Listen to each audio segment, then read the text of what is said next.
Cuando yo tenía la edad de ustedes, incluso antes en el colegio, nos hablaban de una nueva era de integración que cambiaría la vida de las naciones y democratizaría las fronteras, convirtiendo el mundo en un único gran país.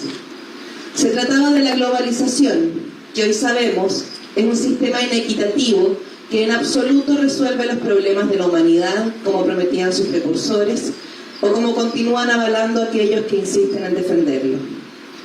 El gran defecto de este orden mundial es que se basa en el auge económico de algunas naciones, sin reconocer que para conseguir este auge y en todo escenario, depende de personas que viven en otras latitudes y que no pertenecen ni pertenecerán a los espacios de prosperidad para los que incluso han entregado su vida.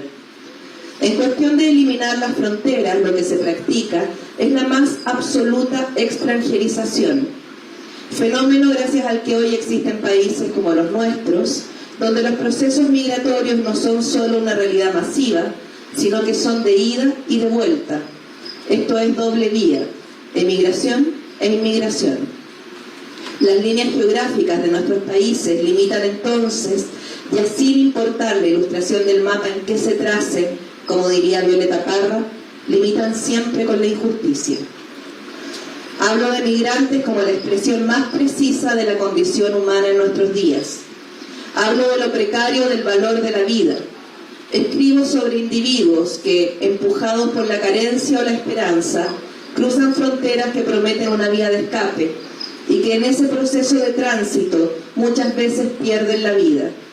Éxodos marcados por la explotación y la violencia más salvaje, hombres, niños y mujeres. Pero también debo hablar sobre todo de estas mujeres, para las que la condición de migrantes es siempre más perversa, para las que el trayecto en clandestinidad es siempre más cruel. Llevamos miles de años siendo nómades, movilizándonos. La migración es un fenómeno tan permanente y constante que no existe momento en la historia de la humanidad en que no impere el movimiento. Pero hay un momento decisivo. Cuando Cristóbal Colón llegó a América el 12 de octubre de 1492, ese momento abre la puerta a dos enormes procesos. El primero es la transferencia simbólica del dominio europeo que subsiste hasta nuestros días. Y el segundo, que es el que nos convoca, la movilización masiva de seres humanos. Se calcula que en los 2 primeros siglos se movilizaron más de 250.000 personas desde la península ibérica hasta América.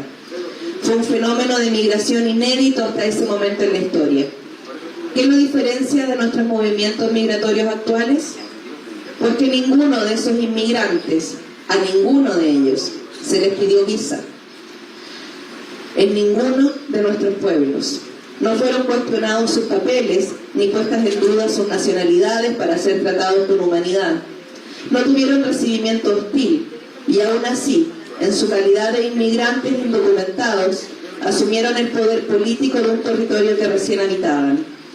En ese momento se establecieron las reglas del juego y el papel de nuestro continente hacia las economías del mundo. Los países latinoamericanos desde entonces fueron especializados en producir bienes primarios, extraídos gratuitamente, sin pagar absolutamente nada por ellos, mientras que Europa se especializó en producir bienes manufacturados, por los que sí había y hay un enorme cobro. Negocio redondo, dicen. Lo que aparece entonces no es más que el elemento fundacional del mercado global del que hoy hablamos: explotación y extractivismo. Para fundamentar esta ponencia no puedo omitir algunos datos, pero seré breve. En la medida que se han ampliado los mercados globales, el número de personas que migran solo aumenta. De los 45 millones que eran en los años 70, hablamos de 220 millones en la actualidad. Son al menos 5 veces más en solo 50 años. Vivimos la deshumanización total del sistema, que paradójicamente es la evolución de un acuerdo humano que desprotege al humano. Seres que se ven obligados a migrar y que al hacerlo son sujetos de requerimientos de visas, detenidos en fronteras infranqueables, víctimas de persecución, sometidos al abuso y siempre al borde de la muerte.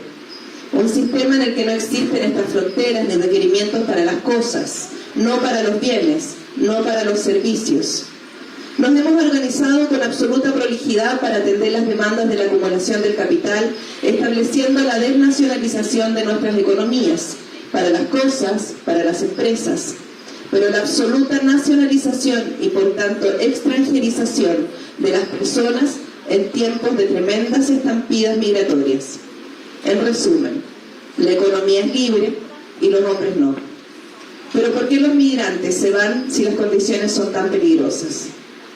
Siempre hay factores de expulsión, pero hay también evidentemente factores de atracción. En el caso de nuestros países latinoamericanos, los factores de expulsión son muy claros. La pobreza, nuestra gran pobreza, la desalmada inequidad, una enorme concentración de riqueza en pocas manos que desemboca en desempleo y falta de oportunidades.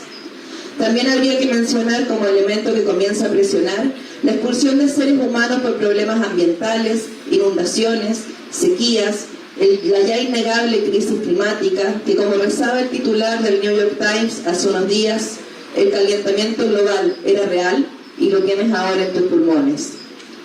Pero hay factores de atracción en los países de destino.